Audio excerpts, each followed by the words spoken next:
Hi, good evening to வால். நான் உங்கள் குமரேசன் பேசுகிறேன். நான் ரொம்ப நல்லா இருக்கேன். நீங்கள் நல்லா இருக்கீங்களா? இப்போ பரபிரம்மம்னா என்ன? ஆன்மீகத்தில் பரபிரம்மம்னா என்ன? பரபிரம்மம் நம்ம ஆத்மாவை புரிஞ்ச ரெண்டு கான்செப்ட் இருக்கு. நம்ம ஆத்மாவை புரிஞ்சா பரபிரம்மம். இந்த உயிர் மூச்சு இருக்குல்ல, ஃபர்ஸ்ட் உயிர் மூச்சு இருக்கு. நம்ம மூச்சு உள்ள ஒரு ஆத்மா இருக்கு. இந்த ஆத்மா புரிஞ்சாத்தேன் பரபிரம்மம் சொல்றாங்க. அதுக்கடுத்து பகவத்கீதையில கிருஷ்ணர் பரபிரம்மம்னு இந்த உலகத்தை பற்றி சொல்றாரு.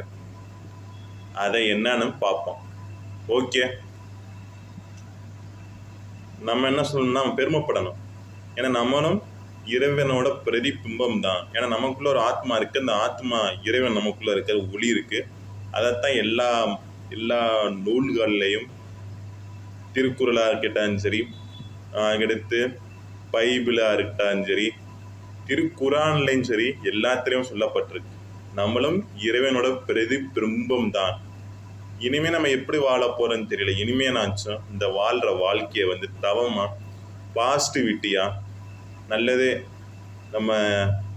நம்மளும் ஒரு நாள் மனிதர் மனிதத்தை ஜெயிக்கலாம், வாழ்க்கையை ஜெயிக்கலாம். ஆனால் மரணத்தை ஜெயிச்சவங்க சில பேர் தான் இருக்காங்க. ஓகே, அதனால சரிங்களா, மரணம் இயற்கை. அப்படி நம்ம வாழ்கிற வாழ்க்கை உங்களுக்கு பிடிச்சதை செய்யுங்க, உங்கள் லட்சியத்தை எடுத்துக்கிங்க, அவ்வளவுதான். சரி, அந்த பகவத்கீதையில் அவர் சொன்னதை, இந்த பரபிரம்மத்தையும் இந்த உலகத்தையும் பார்ப்போம். அவர் என்ன சொல்லியிருக்கானா, நான் கிருஷ்ணரும் அல்ல, நான் இந்து வம்சத்தை சேர்ந்தவனும் அல்ல, என் அணுவின்றி இந்த யுத்தம் நடக்குது, என் அணுவின்றி எதுவுமே நடக்காது.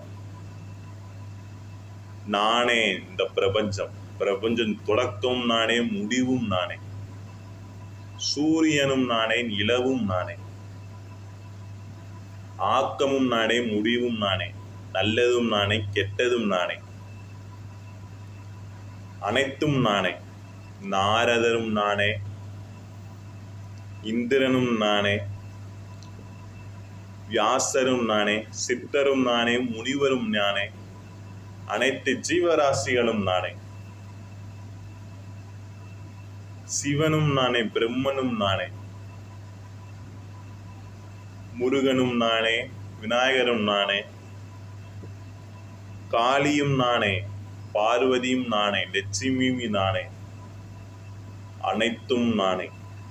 என்னை சரணடைவர்களுக்கு அவர்களை நல்லபடியாக சகல சௌபாக்கியங்களோடு நான் நல்லபடியாக வாழ வைப்பேன். இது நாங்கள பகவத்கீதையில சொல்லப்பட்டிருக்கு. அவ்வளவுதான். இது பொய்யா இருக்குமா? பொய்யே இல்லை, 100% உண்மை. நல்லா ஆழ்ந்து பார்த்தோம்னா, கடவுளே நம்பாதவங்களுக்கு கடவுள் நம்ப வச்சது பாருங்க. அப்ப கடவுள் இருக்கிறார், நம்ப வச்சது இல்லை. இதுக்கு மேலே என்ன சொல்றது? கடவுளை உங்களுக்கு இன்னொன்று சொல்கிறேன். மகாபாரதத்தில் பாண்டவர்கள் பக்கத்தில், கௌரவ பக்கத்தில் எல்லாமே பெரிய திறமையான வீரர்கள். அர்ஜுனன், கர்ணன், பீஷ்மர், துரோணாச்சாரி எல்லாருமே. அதையும் தாண்டி குதிரைப்படை, காட்படை, எல்லா படைகள் இருந்தும் பாண்டவர் பக்கத்தில் கிருஷ்ணர் கடவுள் அவதாரம் இருந்தனாலதான் ஜெயிக்க முடிஞ்சு. அதை அந்த மகாபாரதம் இதிகாசத்தில் சொல்லப்பட்டிருக்கு. நம்ம கம்மியாக படைகள் இருக்கோ, இல்லை கம்மியாக கம்மியான இருக்கிறதுக்கு அவர் பயப்படவே இல்லை. நம்ம பக்கத்தில் ஆண்டவனே இருக்காரு, தெம்பா தைரியமாக இருந்தார், ஜெயிச்சிட்டாங்க. இந்த மகாபாரத போரில் 18 நாள் நடந்த போரில் ஜெயிச்சிட்டாங்க.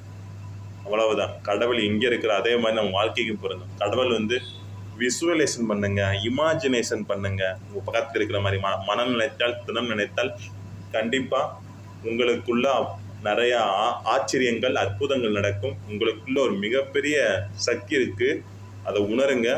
மிகப்பெரிய சக்தியா பாருங்க. உங்க உடம்பு ஃபுல்லா பாசிட்டிவிட்டி எண்ணமா மாறுங்க. அவ்வளவுதான். அதுக்கு அதிகமான பவர் இருக்கு. அதையும் தாண்டி கடவுள் உங்க பக்கத்துல வைங்க. கடவுள் மட்டும் நீங்க என் பக்கத்துல இருந்து சொல்லுங்க, உங்களை தேடி எல்லா சகல சௌபாக்கியங்களும் வரும், மன நிறைவு வரும், திருப்தி வரும். ஓகே, ஏன்னா அந்த அனுபவத்தை கொடுக்கறதும் அவர் தான், இந்த ஞானத்தை கொடுக்கறதும் அவர் தான். மனநிறைவு வந்துடும், திருப்தி வந்துடும். இதுக்கு மேலே என்ன சொல்றது? வாழுக வளமுடன், வாழுக வையகம். நன்றி, வணக்கம்.